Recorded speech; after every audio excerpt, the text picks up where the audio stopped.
Hello, I'm Jory Bernhardt, and welcome to this episode of Postcards and Plates.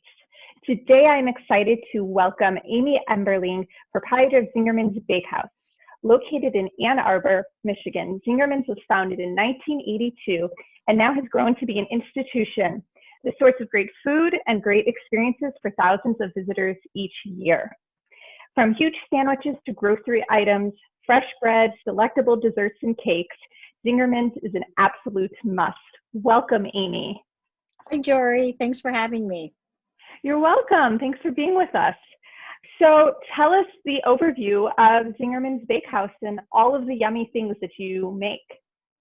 Well, Zingerman's Bakehouse is what bakers call an artisan bakery. So that's a bakery that uses traditional methods and traditional recipes. We've been in Ann Arbor since 1992. So at this point, that's 28 years. And we mainly make Western European and American things. However, another foundational element of what we make are Jewish items, Jewish breads and Jewish pastries, because Zingerman's Bakehouse was created to make the bread and the desserts for Zingerman's Delicatessen, obviously a Jewish deli. And so we started by making a lot of Jewish items.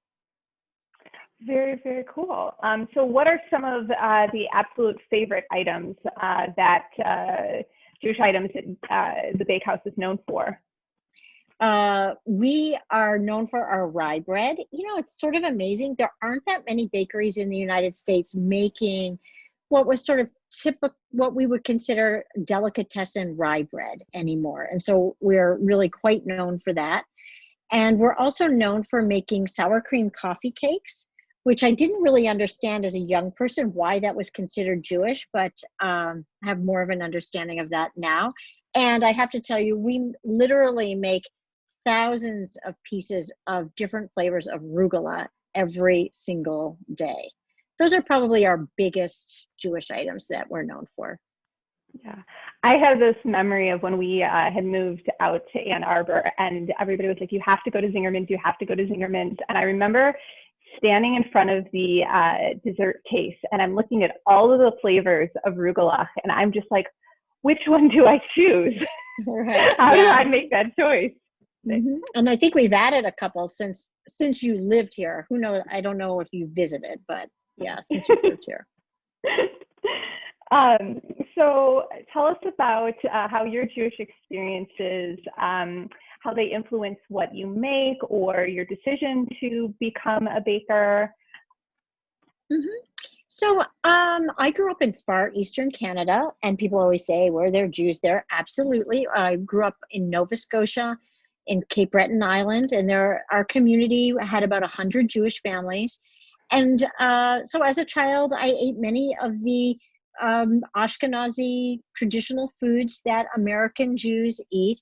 And on Saturday, after we would go to shul, we would go to Ike's Deli, where Ike and Tootsie owned it. And we would buy rye bread, and our Saturday lunch, you know, sort of featured rye bread and corned beef sandwiches. So, you know, I loved to bake with my grandmother. I love to cook with her and learn, you know, how to make some of the foods that we all know. I actually really loved gefilte fish, even though a lot of children maybe didn't love it, and simmis. So Jewish foods have been really, really important to me. So I was a guest at Zingerman's Deli before I started to work at the bakery, and I always loved to bake. And so when we opened up a bakery, I wanted to be a professional food person. It was a perfect place for me to go.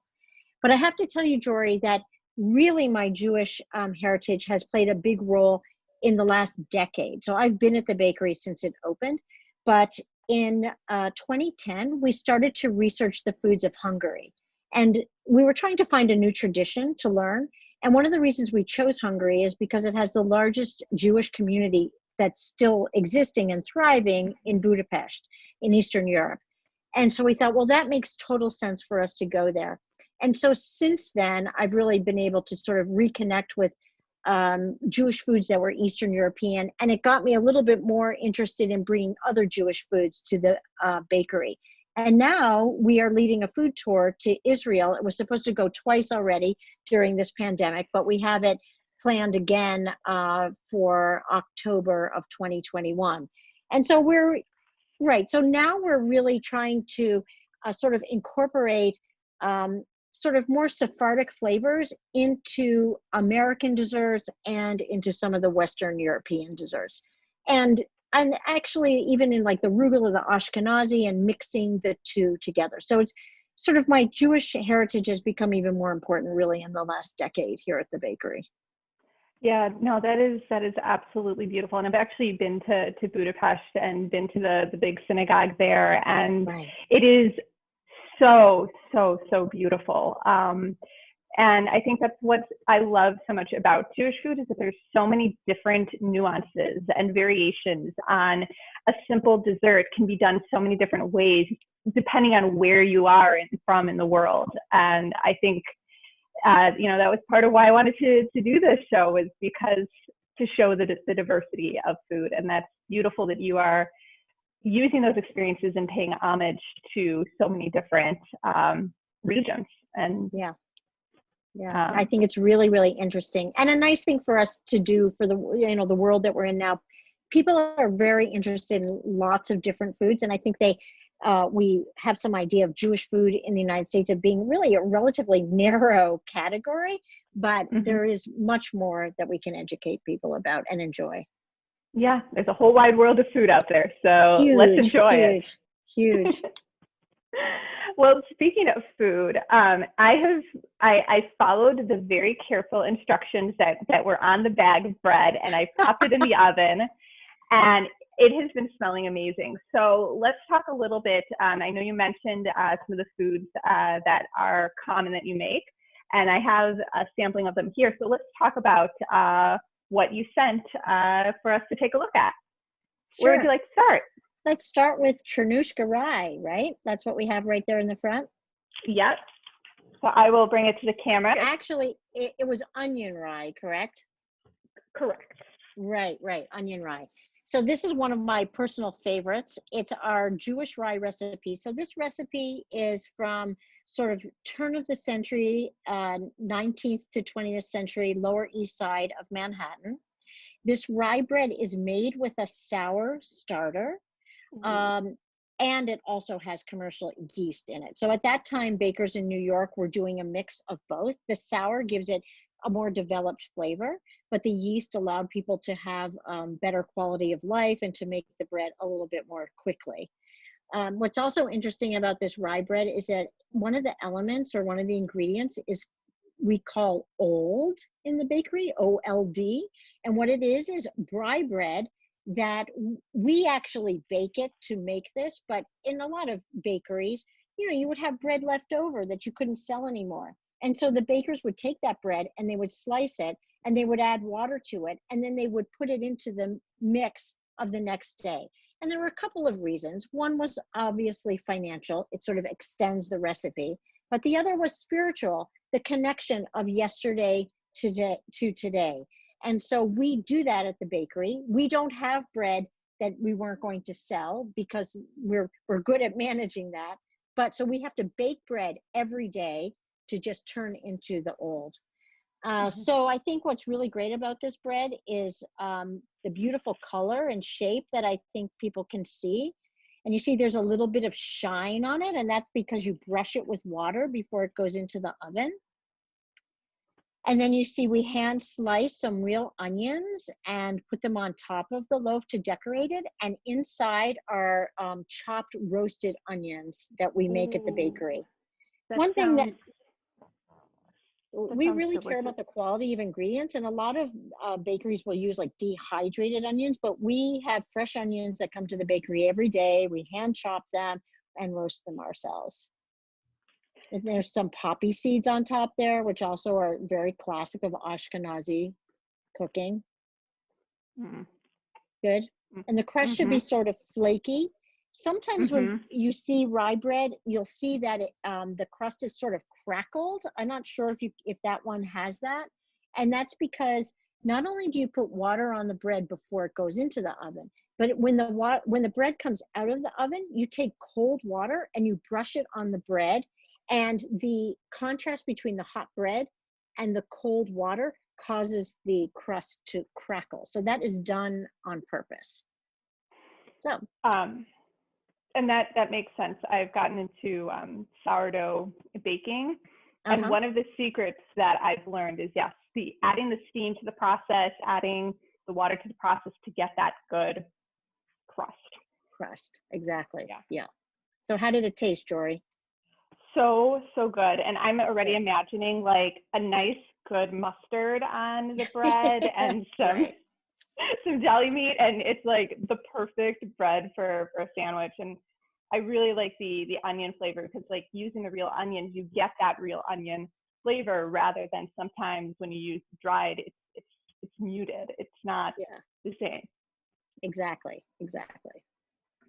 Okay, I will move on to this plate. So this is, so you make a lot of rugelach, and the best thing about rugelach is it comes in so many different flavors. So tell us a little bit about your rugelach. Right. So I think that you have apricot there. Is that correct? Yes. That is correct. Yep. Right. So our arugula is made not in the traditional shape. So the traditional shape is a little crescent, and I cannot really tell you why ours is made that way. Originally, it was made by a woman in the community who would go to Zingerman's Deli and sell it to them. And then when the bakery opened, we took it over, and the delicatessen wanted it to be the same. So we now have these little rectangular pieces rather than the crescent. What I think makes ours things change. Yeah. What I think makes ours really good is that the crust is incredibly sort of tender and rich. So for every recipe, 1/3 of the recipe is butter, the other third is cream cheese, and then the final third is pastry flour. So essentially 2/3 of the dough is fat. And so the flour is just there to kind of hold that fat together. And so that's one of the things that makes rugula really so terrific. Then we make the very traditional Ashkenazi flavors, apricot, currant, and walnuts. Those are the two most, I think, the most common. And then we also make raspberry, chocolate, and then recently we started making a sesame tahini that's sweetened, and a date one, which I think is actually my favorite. It's probably the lowest seller, but I think it's really delicious. And I love that combination of, sort of Sephardic dates and the Ashkenazi dessert. Yeah. So we make thousands of pieces of this every single day. People are the rugula team. Who's the team today making the rugula? I'm just imagining now how much butter and cream cheese you go through in a day, in a month, in a year. Pounds. Right. It's amazing. I can tell you that at this time of year, every single day, we are going through 1,000 pounds of butter. Oh, wow. Right. Wow. Yeah. And you'd really say, wow, if you had to pick up those 55-pound blocks of it and get it out of the container. It's a lot. Yeah. Well, that is amazing dedication every single day to the art of making a beautiful delicacy, and it is such a perfect little snack of goodness. You know what? One thing I want to say that's interesting about it for people who, I don't know if many of your viewers will not have eaten it. It is kind of a simple looking treat. It doesn't have incredible eye appeal. And so people are sometimes really surprised when they finally eat it. It might be one of the last things that they choose if it's on a plate of a lot of sort of fancier looking items, but it is really addictive, and people are surprised and they love it. It's the whole old axiom of don't judge a book by its cover. Exactly. Don't judge a pastry by its modestness. Exactly. Yep. And the other treat, which I too didn't understand the appeal of coffee cake until I was much older, and the coffee clutch generation of going to synagogue and sitting and drinking your coffee and having a little nosh and just Right. And also, so my mother, who doesn't like to bake, she even made a coffee cake And it was not very dissimilar from ours in terms of, and I think many Jewish families have their own recipe of a sour cream based butter cake, and then with a cinnamon and sugar filling, sometimes with nuts and sometimes not. And I think that really the origin was that these families that were from Eastern Europe were used to eating things like kugelhof, which was yeasted, a coffee cake, and made in those fluted pans. Well, then you come fast forward to the United States, 1950s. A lot of people didn't want to spend the time, and it can be tricky making yeasted things. And so that cake got transformed into a butter, more like a pound cake that many of us know today. And there was actually women in Minnesota who asked a manufacturer to make a proper pan for them. And that was one of the beginnings of when Nordic Ware started to create these fluted pans.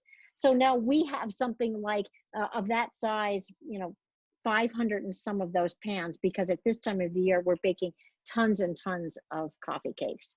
So what's great about it from an ingredient level, you just use really, really good sour cream, really good butter, great cinnamon. We have toasted walnuts in ours, and brown sugar. So it's addictive. One little cute story. So my husband and I lived in Ann Arbor for about 7 years before we left for 4 years, and our son was born here. And my husband, when I would be working, he would take him as a treat to Zingerman's Deli, and he would get him a piece of coffee cake. So we left Ann Arbor when our son was 5, and we returned when he was 10.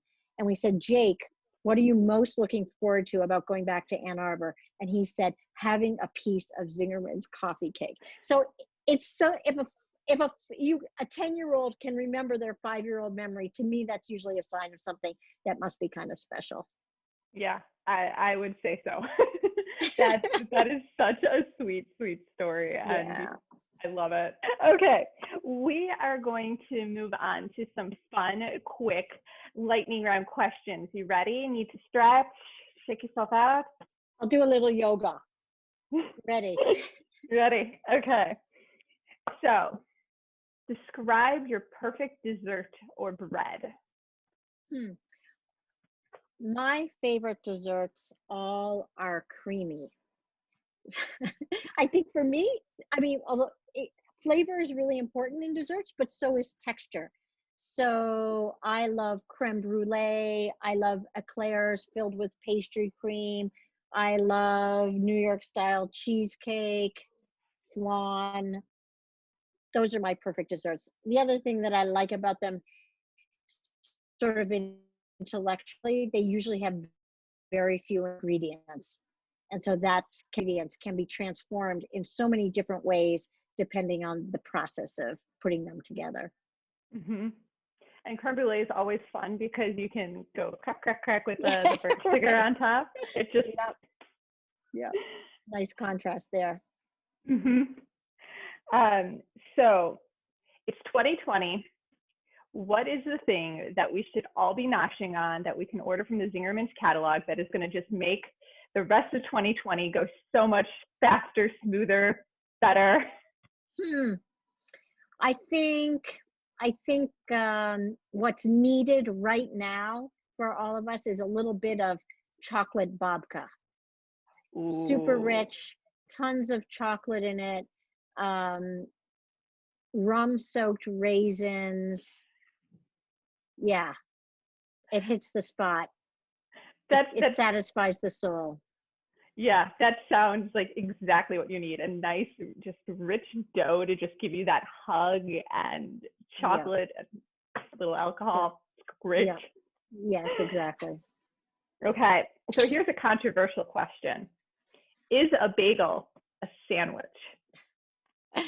Absolutely not. No, I don't even, to sort of sound like my grandmother, I don't even understand that question. No. It's like, is a hot dog a sandwich? I don't know. Yeah. How do we find that? And then what was the most creative, strangest dessert combination that you thought would never work, but turned out absolutely amazing? Well, I don't have a dessert, but I have another combination. So after visiting Hungary, we started to make our own strudel. In Hungary, it's called rétes, and we make sweet ones, and they make a lot of savory ones there. But someone was working in the kitchen who had been doing a lot of Indian cooking, so she wanted to put an Indian flavored filling in the strudel dough. And I'm kind of a traditionalist, and at first I said, no way, that's crazy, I don't want to do that. And now we make it, and it's the most popular flavor of all the savory strudels we sell. So what flavor is it? Well, it's Indian, so it's like it's different curry flavors, and it's potatoes and peas and curry spices. So kind of like a samosa in a strudel. A little bit, yeah. So it makes sense, I mean, on that level, but you know, I'm a little bit traditional, so. But maybe those apple strudel. Exactly, it's an apple strudel with some spices in it. Anyway. Yeah, strudel is the one thing that I will not attempt. I will, like, making the dough from scratch. It scares me. I think it's a good thing to do with someone who knows how to do it first, and then you can do it. It's actually, it's really miraculous, because you start with this little piece of dough and you can stretch it like 8 feet by 3 feet. That's what we do here. And it's not that difficult. You just need to do it with someone who has a good recipe and can show you how to do it. Then it's a lot of fun. Okay, so once we're allowed to get out of our Zoom boxes, I will knock on your door. I will come to Ann Arbor, knock on your door, and go, show me your strudel way. Okay, I'd be happy to. I love making strudel. All right, so now that we have gotten everybody super hungry and excited about eating some Jewish food, how do we find Zingerman's? How do we order your yumminess? I think the best way when you don't live in Ann Arbor is to just go to zingermans.com, and through our mail order, we sell all kinds of the things that we make here, and tons of Jewish items. And if you come to Ann Arbor, you can come to Zingerman's Deli, you can come to Zingerman's Roadhouse, you can come to Zingerman's Bakehouse, Zingerman's Coffee Company, Zingerman's Creamery. You can spend a whole day touring around and eating. Which is not a bad way to go, because you cannot go wrong at a Zingerman. Well, thank you, Jory. I appreciate that. You're welcome. And thank you so much for being on the show and sharing your stories of Jewish baked goods, your story of Zingerman's, and we really, really loved hearing it. Thank you. Happy to share. All right. Bye. Bye-bye.